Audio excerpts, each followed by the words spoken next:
Hello, Steve White, Steve Arts 89. Well, I finally got Arcee. I finally got my missing link Arcee, and of course I had to do a video, not actually unboxing, because she's too new. But of course we have the G1 style art on the cover, on the front, which is awesome. The Japanese packaging, I really don't know why, if they're going to market it around the world to people like me, they don't do a version in English as well. It'd be really nice, because I don't know what any of the writing is.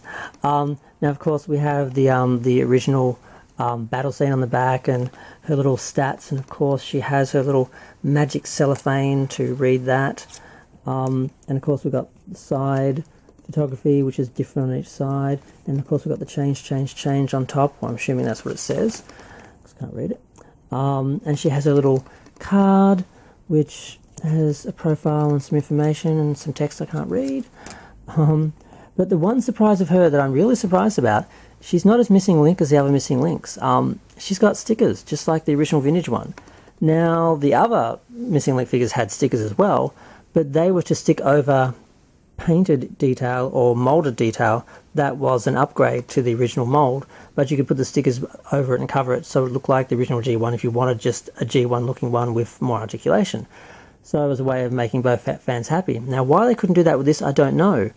Are they going to release another missing link figure later on with sculpted detail and maybe a little bit more articulation? Now, she does have arm articulation, and a gun, and knee articulation, and leg articulation. She's very well sculpted. The only thing I don't like about her is she's got this fin on the back, which you can't stand her up. She just falls over. So that's why she was sitting there in between the pillows. But of course she's got a rub sign, which works. A lot of the third-party vintage reissue ones don't, which is very disappointing. But she looks great. The dark pink with the white, the contrast looks really nice. The detail, I don't mind the appearance of the stickers. I put them right on. It wasn't an issue.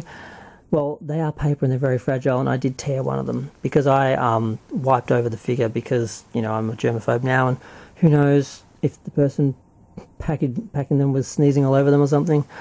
So it was a reason I tend to wipe them over. And I actually, some of the stickers started to lift off when I was putting them on because I'd gotten them damp. So that's a bit of a worry because they're not made out of the sort of more plasticky foil type stickers that you get now, or vinyl or whatever. I don't know what type they are. But the modern ones are more like that, so they're a bit more durable. These are like the original paper stickers the originals had, so they're really trying to recreate the vintage style with just a little bit more articulation. But pretty much sticking to the prototype. Now she does come with a piece of promotional material here, a little catalogue, so you can see some pictures of her. And fortunately they gave me two, because I'm not getting the other prototype, the orange one. So with Optimus and the Cliffjumper and Bumblebee, because I bought both of them, I got 2 lots of the catalogue piece, whatever it is, so I could fold them over because they're really long and show both sides in my folio. But because I've got 2 of these, I can do that. So I've got one there and the other one's on the other side. So that's cool. Now, it is really nice to finally be able to put her with the other figures from the 86 movie.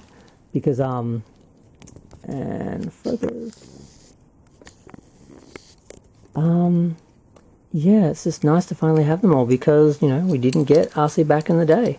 And she matches in with them perfectly, except... Now, this hot rod is a proper Hasbro. It's not a KO or third party, but they did these really bright chrome stickers, which are really sharp, but they're so shiny that you don't see them. You just see the reflection of everything in them most of the time. So, as you can see, that's what they should look like if they were made on the sort of paper with just a little bit of foil on it. But instead, because they're so like plastic and chrome, they like reflect everything. It's not good. So I wouldn't mind, but they were already applied when I bought it, and one was torn. So I probably would have bought some vintage style stickers and done that instead. So I wouldn't mind getting another one without the stickers and putting vintage ones on, if that even exists. But so now we have the original lineup from the 86 movie, although Springer looks really small. Even his head looks small. Like, so even in the 86 line, they still had scale issues, and I don't know why. I'd love for them to do another version of Springer, but in like proper scale and better transforming. But yeah, now, I must say, also, my blur I thought I was buying a reissue from the 2000s like Cup was, but I actually bought an original one from Japan in the 80s. I didn't realise, I thought it was a reissue because of course the person selling it didn't have the best English, and so the packaging actually is fairly accurate between the original ones and the new ones. They've gone with the style the Japanese ones had. So that looks very nice, and now it doesn't look as odd in my collection as it did before because it was the only Japanese box. But I could have just bought an American one in the box. I didn't buy an vintage one because I didn't want a 40-year-old figure that was more likely to crack or break. I wanted a 20-year-old one that was released in the 2000s.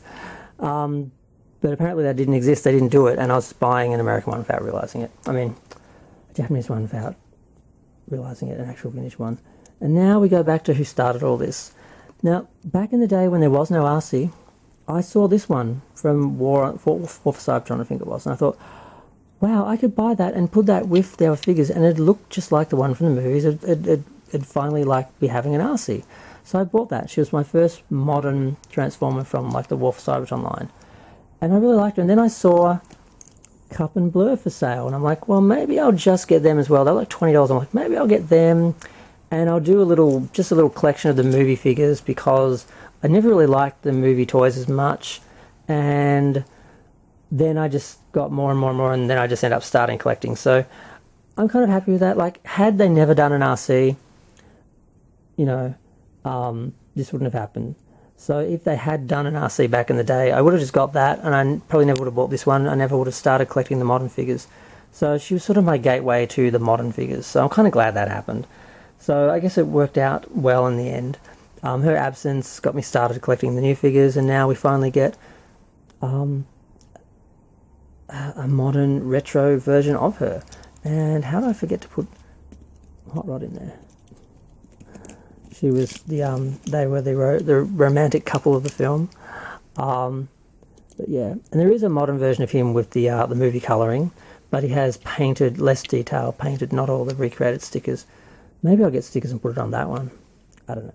But got the two Arcees, and then Arcee with all her crew from the original '86 film. It's really nice to have all of them now, all matching and looking like they were originally just released together.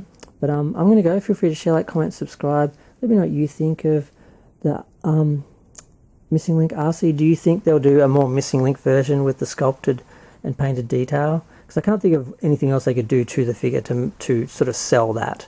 Because they already did the orange and pink version, which originally there was a peach and pink version, and then the prototype was based on that, and they just had a more crude orange plastic. They probably would have made a custom peach plastic or something to go with that. And then they sort of did a couple of pink recolors. There's a third version of her. They could do that version, a modern one in those colors maybe. There's a little bit of recoloring possibilities here and a few other little features they could add. But I think this is probably the only release we're going to get these two. But who knows? I'm still talking. It's 8 minutes. This is supposed to be a short video. I'm going to go. Feel free to share, like, comment, subscribe. Let me know what you thought of the Missing Link Arcee.